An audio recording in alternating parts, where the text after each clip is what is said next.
पहाड़ियों और हरे भरे परिदृश्यों के बीच बसे एक शांत गांव में आरव नाम का एक युवक रहता था।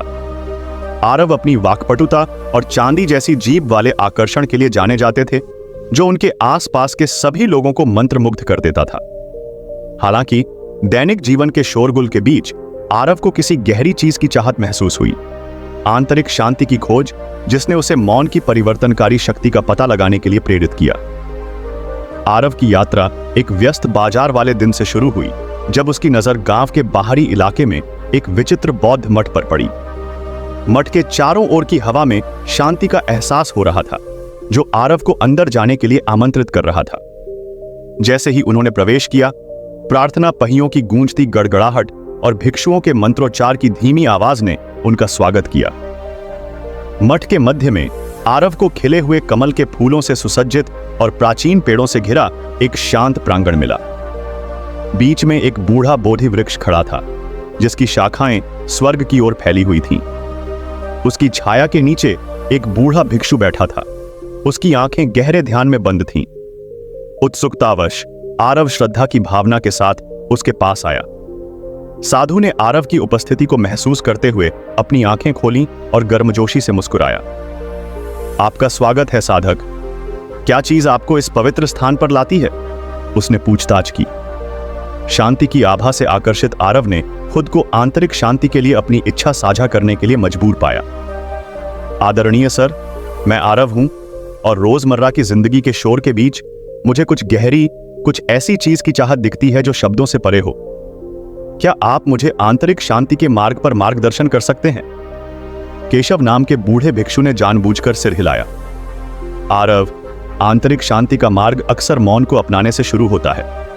मैं आपके साथ एक कहानी साझा करना चाहता हूं, जो मौन के आवरण में छिपे गहन ज्ञान को उजागर कर सकती है। और इसलिए बोधि वृक्ष के नीचे हवा में फैली धूप की सुगंध के साथ केशव ने अनंत नाम के एक युवा भिक्षु की कहानी शुरू की, जिसने मौन की परिवर्तनकारी शक्ति की खोज की। प्राचीन शहर वाराणसी में, जहां गंगा नदी चांदी के रिबन की तरह बहती थी, अनंत नाम का एक नौसिखिया भिक्षु रहता था, जिसका हृदय आध्यात्मिक जागृति के लिए उत्सुक था। अनंत को उनकी वाक्पटुता और दार्शनिक मामलों पर गहन बहस में शामिल होने की क्षमता के लिए जाना जाता था। फिर भी उनकी बौद्धिक क्षमता के बावजूद उनके भीतर खालीपन की भावना बनी रही। एक दिन अनंत अपने गुरु पार्थ नाम के एक बुद्धिमान बुजुर्ग साधु के पास पहुंचे और अपनी आंतरिक अशांति व्यक्त की। गुरुजी, चर्चाओं और बहसों के बीच मुझे अपने भीतर एक खालीपन महसूस होता है। मैं परमात्मा के साथ एक गहरा संबंध चाहता हूं, एक ऐसा मौन जो शब्दों से परे है।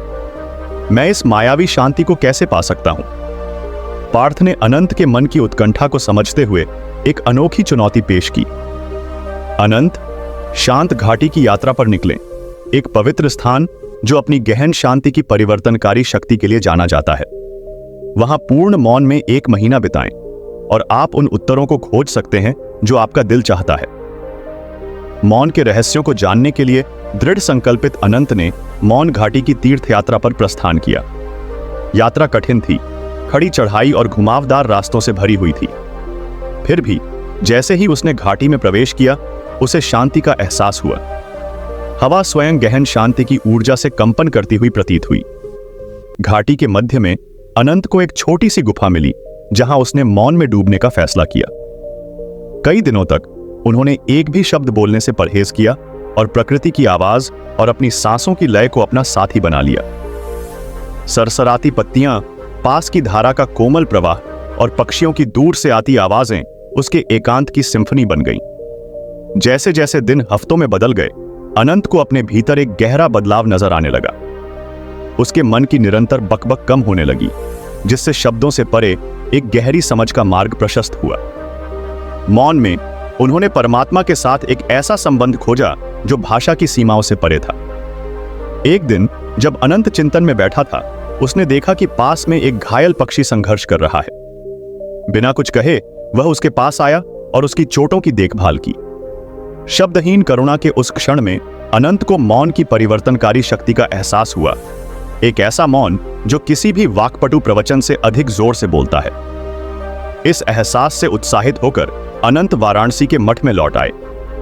उनकी आंखें, जो कभी वाद विवाद की तीव्रता से भरी रहती थीं, अब एक शांत ज्ञान प्रतिबिंबित करती थी, जो उन्हें देखने वाले सभी को मंत्रमुग्ध कर देता था। अनंत अपने शब्दों के लिए नहीं, बल्कि उस गहन शांति के लिए जाने गए जो उनके चारों ओर छाई हुई थी। बोधि वृक्ष के नीचे आरव ने अनंत की कहानी ध्यान से सुनी।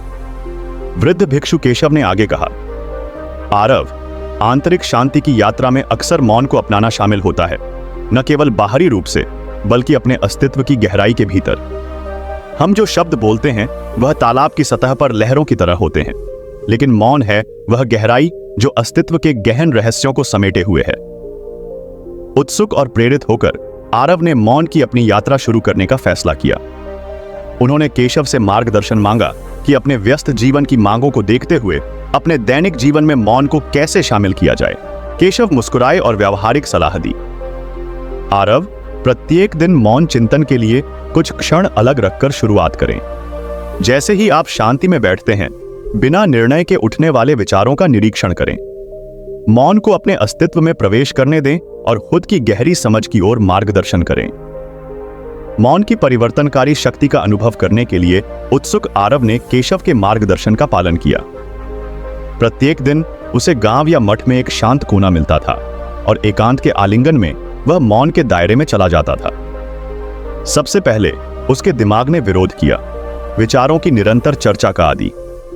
फिर भी धैर्य और अभ्यास के साथ आरव को अपने भीतर सूक्ष्म बदलाव नजर आने लगे। जैसे जैसे दिन हफ्तों में बदल गए, आरव ने पाया कि दैनिक जीवन की उथल पुथल के बीच मौन के क्षण उसका सहारा बन गए। उन्होंने एक नई स्पष्टता और अपने स्वयं के सार के साथ एक गहरा संबंध खोजा। उनके द्वारा बोले गए शब्द जो पहले सहजता से प्रवाहित होते थे, अब सावधानी पूर्वक विचार विमर्श का भार उठाते हैं। एक दिन जब आरव बोधि वृक्ष के नीचे मौन चिंतन में बैठा था, उसने एक परेशान ग्रामीण को आते देखा। जीवन की चुनौतियों से बोझिल ग्रामीण ने आरव की उपस्थिति में सांत्वना मांगी। एक शब्द भी बोले बिना आरव ने सांत्वना देने वाला हाथ बढ़ाया, जिससे ग्रामीण को भाषा से परे शांति की अनुभूति हुई। आरव की नई पाई गई बुद्धिमत्ता और उससे निकलने वाली शांति के बारे में बात फैल गई। उनकी चुप्पी की परिवर्तनकारी शक्ति से आकर्षित होकर ग्रामीणों ने दिल और आत्मा के मामलों पर उनका मार्गदर्शन मांगा। आरव, जो कभी अपने आकर्षक आकर्षण के लिए जाना जाता था, अब शांति और गहन ज्ञान का प्रतीक बन गया है। केशव द्वारा साझा की गई अनंत की कहानी को आरव की अपनी यात्रा में प्रतिध्वनि मिली थी। मौन का आलिंगन एक मार्गदर्शक शक्ति बन गया, जो उन्हें सभी चीजों के अंतर्संबंध की गहन समझ की ओर ले गया। जैसे जैसे साल बीतते गए, गांव जागरूक जीवन के स्वर्ग में बदल गया। पीढ़ियों से चली आ रही मौन की शिक्षा ग्रामीणों के दैनिक जीवन का अभिन्न अंग बन गई। एक समय का शोर शराबा वाला बाजार एक ऐसा स्थान बन गया जहां शब्दों को सावधानी से चुना जाता था और मौन की शक्ति का बोलबाला था। बोधि वृक्ष के नीचे जहां आरव और केशव अक्सर मौन संवाद में बैठते थे, युगों का ज्ञान पत्तियों के माध्यम से गूंजता हुआ प्रतीत होता था। दैनिक अस्तित्व के ताने बाने में बुनी गई बौद्ध धर्म की शाश्वत शिक्षाएं मौन की परिवर्तनकारी शक्ति का एक जीवित प्रमाण बन गई। और इसलिए पहाड़ियों और नदियों से घिरे विचित्र गांव में आरव की कहानी मौन की टेपेस्ट्री में छिपे गहन ज्ञान के प्रमाण के रूप में सामने आई। अनंत की शिक्षाओं और बौद्ध धर्म की कालातीत शिक्षाओं द्वारा निर्देशित आंतरिक शांति की यात्रा मौन की पवित्र भाषा में निहित वाक्पटुता को समझने के मार्ग पर साधकों को प्रेरित करती रही।